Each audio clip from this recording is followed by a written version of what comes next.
Hey Frontline fans, welcome back to Comic Frontline fans. You're back with me, Mike Spider Slayer, getting ready to do that all-important comic book review so you, the fans, can make a decision on what comic books to buy. And today, guys, we're doing a review in the car because I gotta review this comic book because it was much improved from previous issues, and it only took 5 issues to get there, and that is Spider-Man issue number 5. That's right, guys. Here on the cover, you get to see Black Cat, who captures Miles Morales.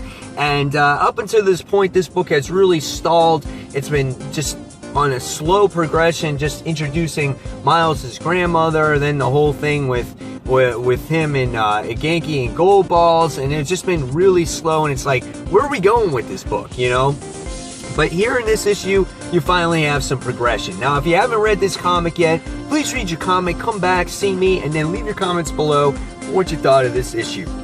This book is written by Brian Michael Bendis, and the artwork is done by Sarah Pichelli. The artwork is really good in this book. It's, you know, the layout is okay. The paneling is pretty simplistic, as it usually goes about 6 panels per page on every page. That's pretty much about it. There's some pretty good action sequences in here, especially towards one panel here where Miles uses his Venom Blast, which is kind of cool.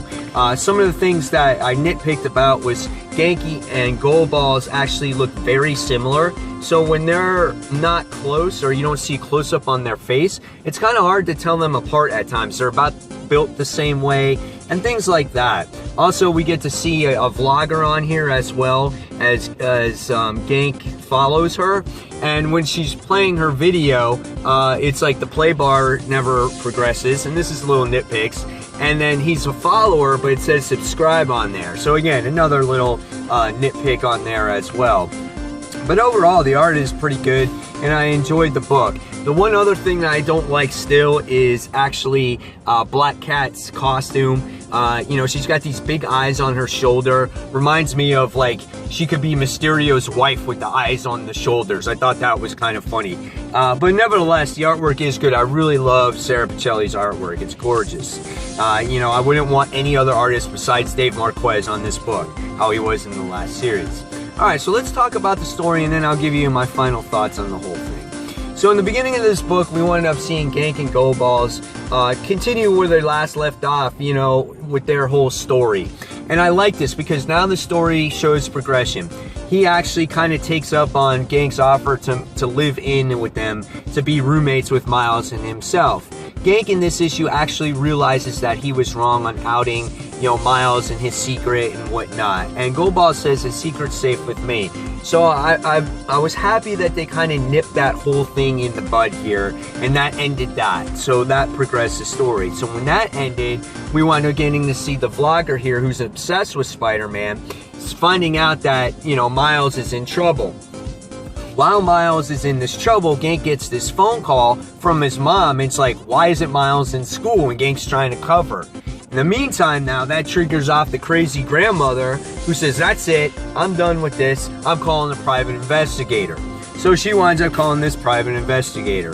As the issue progresses, we wind up seeing Black Cat and Hammerhead. They wind up capturing Miles. They're trying to investigate him, finding out what's up with him. You know, why is he there? Why has he replaced the old Spider-Man? Because he's bad for business. He wears that suit, and they're about to dispose of him. And what happens is this guy that was investigating him, he winds up getting shocked by the Venom Blast. And Black Cat's so funny in this issue. She's like, dude, what's wrong with him? Oh, he's having a heart attack. She's like, get rid of him. She's like so cold. I was like, oh my God. You know, it's not the Felicia that I know. I thought it was crazy.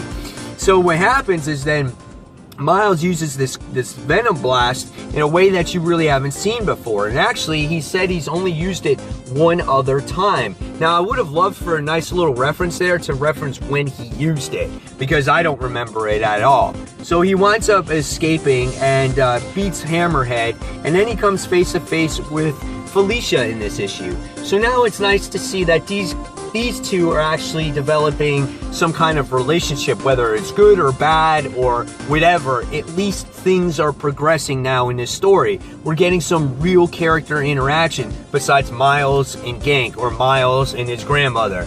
You know, it just took this long to get this story to push it forward to where it needs to go. So when he goes and looks for Felicia, she's gone. And she warns him. She's like, if you cross my path again, that's it. I'm going to make your life a living hell. So at the end, we have some classic Spidey moments here as he wraps up the bad guys. And the police are like, dude, well, why didn't he leave a note? Now, the funniest thing in this whole book is that this book makes fun of Rebirth from DC Rebirth. And the police are there just arresting some people.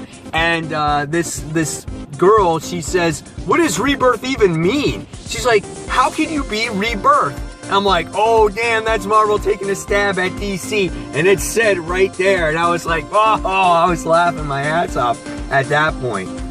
So at the end, you'll find out another little secret about Jefferson in this issue as well. And then you see Gank, Goldballs, and Miles come together, and they're becoming all friends again. And then you see a couple pictures being taken. And who is it? It's that private investigator. Who is that private investigator? Huge spoiler in case you don't want to see it. You've been warned. Jessica Jones. I was like, oh dude, that's pretty cool. I was like, I really like that. So, what did I think of this issue? I thought it was great. It finally made progression. We finally get to see, you know, other character moments in here. It kind of wrapped up this whole story with Black Cat and Miles. So, and it actually creates a little history, so you want to see, okay, well, what's going to happen now going forward with Jefferson? What's going to happen now with Black Cat and Miles in the future? Because you know they're probably going to meet up again. What's going to happen with this Jessica Jones situation? Is Miles' mom gonna find out what is his mom gonna find out the secret of him, you know? Who knows? Or is she gonna find out and she's gonna keep him a secret? So it makes for some good questions, and it actually progresses the story a little bit more. It took 5 issues to get here, but finally, this is a Spider-Man Miles Morales book that I truly enjoyed, and this is what I was anticipating. Good character moments, good humor, especially with the Rebirth minute, and it was good stuff. So in the end, I gotta give this one a 4.5 out of 5 stars. The only issue I had was, like, Goldballs just, like, automatically sits there and goes, hey, I'll live with you. And Gank's like, okay, no problem, you're just Goldballs, so I can trust you. Basically, that was it, but it was a very entertaining issue all the way around. The pacing was good, the artwork was good. So again, guys, 4.5 out of 5 stars from me. So in the comments below, tell me what you thought of Spider-Man issue number 5. Do you finally think it took that jump where it needed? And guys, thank you so much for watching Comic Frontline. And until that next comic book review, this is Mike Spider Slayer signing off. Take care, fans. See you soon. Bye.